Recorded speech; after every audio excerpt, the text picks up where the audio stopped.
Hey, what is up guys, it's Bashak here and the LG G4 has been killing it.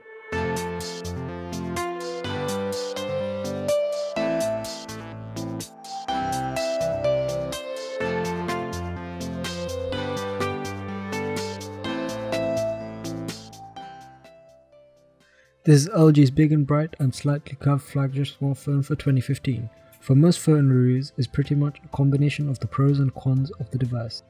The pros being things I really like about the smartphone, and cons being a list of things that I think could be a little better. And going through all the things I have written down and all the notes on the G4 in my time using it, it's mostly pros, and there's not a lot wrong with this phone at all, and pretty much checks all the boxes in terms of things you want to see in a high-end smartphone.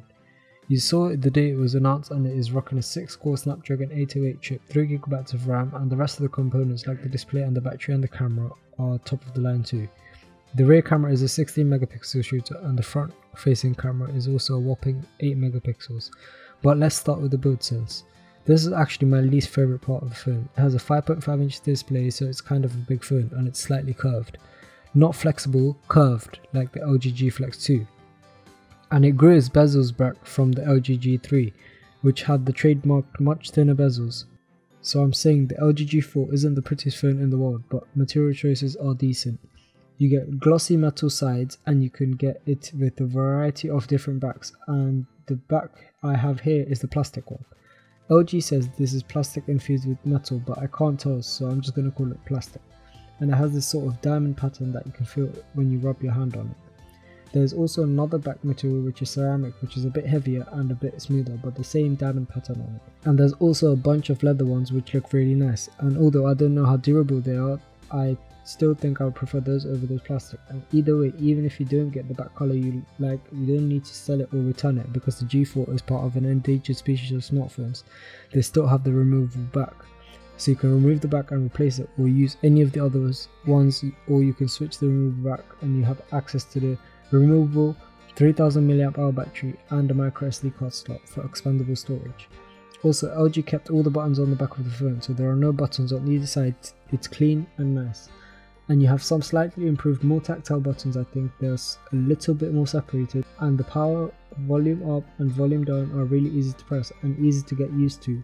Actually, I found myself reaching for back buttons on other phones after using this one. So around the front of this phone is a 5.5-inch Quad HD display again. It's not an OLED display like the Samsung, but it's what LG calls a quantum IPS display. They promise to bring deeper contrast, blacker blacks, and better overall color. Pretty much any way I say it, this display is awesome. It gets very bright, not quite as bright as the Galaxy S6 again outside, but it is close, and of course it's super sharp and very vibrant and colourful and beautiful and curved, and just enough to make a difference if you're holding it up to your face if you still make phone calls.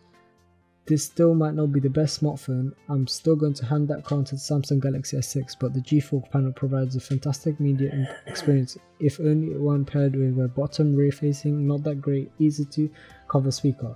It's kinda loud, but it really does the display a disservice, whether you're watching your team dominate during the season or watching them crumble during preseason.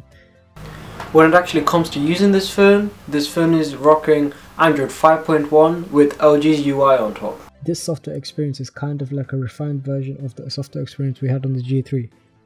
It's a little bit cleaned up, a little smoother, and it adds a few pretty useful features actually. Some of them notably copied from rivals, but hey, at least they copied the good stuff. I personally still prefer stock Android over the skinned version, but that's mostly for aesthetics.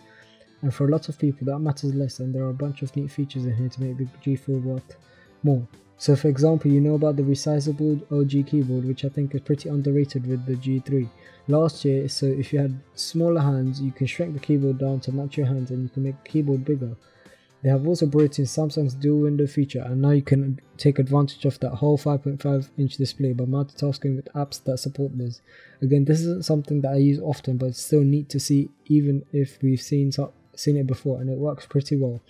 They also have these new smart features which use contacts, location and connectivity status to basically automate stuff. So I have mine set up, for example, to open Spotify every time my headphones are plugged in, which is pretty convenient, and you can change it to your preferences. Also, the screen has this neat little feature where when you're in direct sunlight, the screen looks very washed out and makes the screen easy to see, and then everything else in LG's launcher is pretty smooth and clean. And I mean, again, it isn't as clean as stock Android, but it is a definite improvement. And I noticed things like the super wordy version of the weather in the stock widget again. Again, like instead of the temperature, I get a paragraph. But honestly, that's just nitpicking, and performance throughout the version of Android on the G4 has been extremely solid. Gaming, great web browsing has been very smooth on Chrome, and multitasking with a bunch of apps open, the G4 handles pretty much everything as it should with 3GB of RAM. I really like the way the G3 looked with its super thin bezels on the sides and on top, and the G4 doesn't really appeal to me. Maybe if I had it at the back, I would be more wanting to go with the G4, but right now I don't really like it. The plastic on the back isn't aesthetically pleasing, and it doesn't help me hold on to the phone at all, which is why I have got a skin for it. And the carbon fiber skin is from Skinomi. A huge shout out to Skinomi for sending that skin out for me for this phone, and the skin is great, and it was really easy to install and get going with the phone. And also the slippery metal sides are really annoying at times, because when you're holding onto the phone you want to hold onto it and keep holding onto it and not let go and slip by accident, and the metal sides don't help with that. But with all that, I still think it's an awesome phone to pick up if you're getting a phone, and I hope you have enjoyed this review of the LG G4. Thank you guys for watching, and if you enjoyed it, feel free to give it a thumbs up below, and make sure you hit the subscribe button if you haven't already to see more great videos like this one. And again guys, thanks for watching, and I'll see you guys in the next one.